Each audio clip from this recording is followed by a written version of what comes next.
अपने भाग्य के मालिक हैं। भागवत गीता जी में भी लिखा गया है, कहा गया है, कर्म ही पूजा है, कर्म ही प्रधान है। बुक रीड करना न भूलें। बुक्स तो आप हमेशा अपनी दिनचर्या में पढ़ना जरूर शामिल कर लें।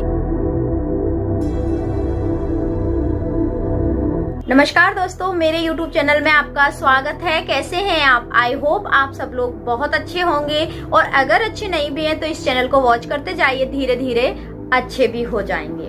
दोस्तों, आप लोगों को हमेशा ये लगता होगा ना, लॉ ऑफ अट्रैक्शन क्या करें हम, ये काम करेगा हमारे लिए या नहीं करेगा, या फिर कोई हमको ऑथेंटिक और डीप नॉलेज दे दे तो शायद हम इसके बारे में एकदम क्लियर हो जाए, उसके बाद हम अप्लाई करें, प्रैक्टिस में लें तो हमारे लिए ये काम कर जाएगा। लेकिन देखिए, आपको ऑथेंटिक जानकारी, ऑथेंटिक नॉलेज कहाँ से मिलेगी?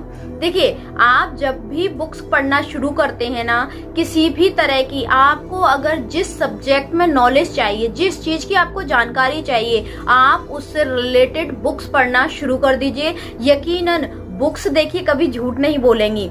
इंसान झूठ बोल सकते हैं, आपको ऐसा लग सकता है वो व्यक्ति झूठ कह रहा है या वो व्यक्ति झूठ कह रहा है, लेकिन जो व्यक्ति बुक्स को पब्लिश करता है, बुक्स को लिखता है, उसके पास कई सालों का अनुभव होता है, एक्सपीरियंस होता है, उसके बाद ही दूसरा कोई व्यक्ति बुक्स लिखता है। और बुक्स की नॉलेज ना एकदम ऑथेंटिक नॉलेज होती है, इसीलिए उस बुक को पब्लिश किया जाता है। तो कम से कम आप लोग बुक्स की नॉलेज पर तो भरोसा कर ही सकते हैं। मैं ना आजकल एक बुक पढ़ रही हूँ, थिंक एंड ग्रो रिच, तो मैंने सोचा कहीं ना कहीं उसके एक्सपीरियंस आपके साथ शेयर किए जाए। एक्चुअली में क्या है, थिंक एंड ग्रो रिच जब मैंने बुक पढ़ी ना, तो उसमें भी लॉ ऑफ अट्रैक्शन से रिलेटेड बहुत सारी चीजें बताई गई हैं। जब आप इस बुक को पढ़ेंगे ना, तो सीरियसली आपको खुद को लगेगा कि हाँ यार, ये तो वाकई में है, काम करती है।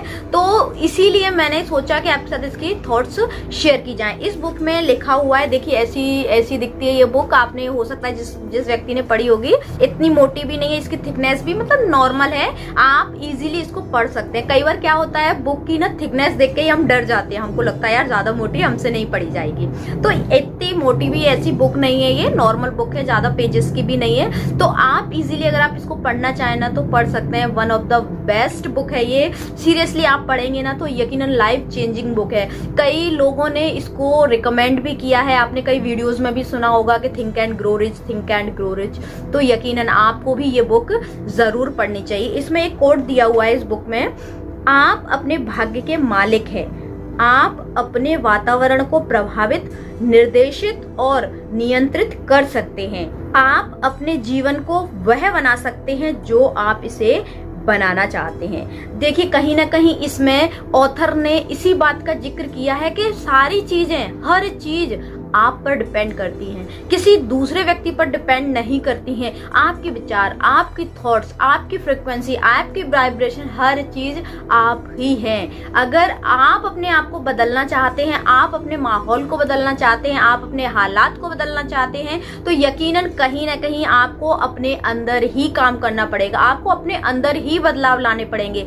आप अगर ये सोचें कि बाहर की दुनिया बदल जाएगी, बाहर के हालात बदल जाएंगे, बाहर की चीजें मेरे हिसाब से होने लगेंगी, तो देखिए ये सब इतना आसान नहीं होता, ना ही इतना पॉसिबल होता है। लेकिन अपने आप को बदलना, अपने इनर वर्ल्ड पे काम करना बहुत इजी होता है। और यकीनन जिस दिन आप अपने इनर वर्ल्ड पे काम कर लेंगे ना, आपके लिए सारी चीजें बहुत ही आसान हो जाएंगी। लॉ ऑफ अट्रैक्शन में बेसिकली आपके इनर वर्ल्ड पे ही फोकस किया जाता है। इनर वर्ल्ड की ही जो प्रोसेसिंग है, आपके अवचेतन मन की जो प्रोग्रामिंग है, वही है। जब आप लॉ ऑफ अट्रैक्शन की प्रैक्टिस करते हैं ना, तो यकीनन आपका पूरा फोकस एक चीज पर हो जाता है, क्योंकि कहीं ना कहीं आपको जिस लक्ष्य को पाना है, आप उस चीज के लिए स्क्रिप्टिंग करते हैं, अफर्मेशन करते हैं, एक्शन लेते हैं, तो वो चीज कहाँ जाएगी? क्यों नहीं होगी? वो जरूर होगी। आप अपने विचारों को पॉजिटिव रखिए और देन एक्शन लेते जाइए।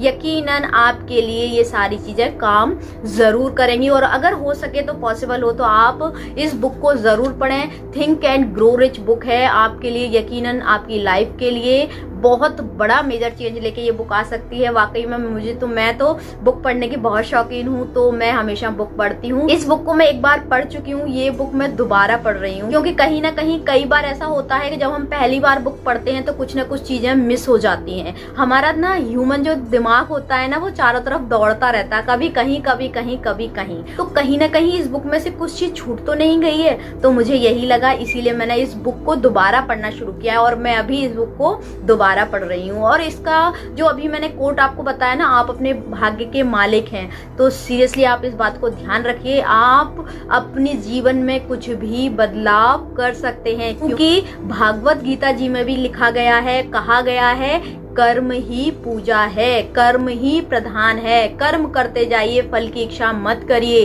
क्योंकि फल तो कर्म से बंधा हुआ है, वो तो आपको मिल ही जाना है। क्योंकि कहीं ना कहीं जब आप एक्शन लेते हैं, कर्म करते हैं, तो यकीनन फल तो उस यूनिवर्स को आपको देना ही है। बस आप पेशेंस रखिए और उस यूनिवर्स पर भरोसा रखिए, सब कुछ आपके पक्ष में होगा। और हाँ, बुक रीड करना न भूलें। बुक्स तो आप हमेशा अपनी दिनचर्या में पढ़ना जरूर शामिल कर लें, क्योंकि आपके जीवन में किताबें बहुत बड़ा बदलाव लेकर आएंगी। आई होप आपको वीडियो पसंद आया होगा। हंसते रहिए, मुस्कुराते रहिए और दूसरों को मुस्कुराने की वजह देते रहिए। Thank you, thanks for watching.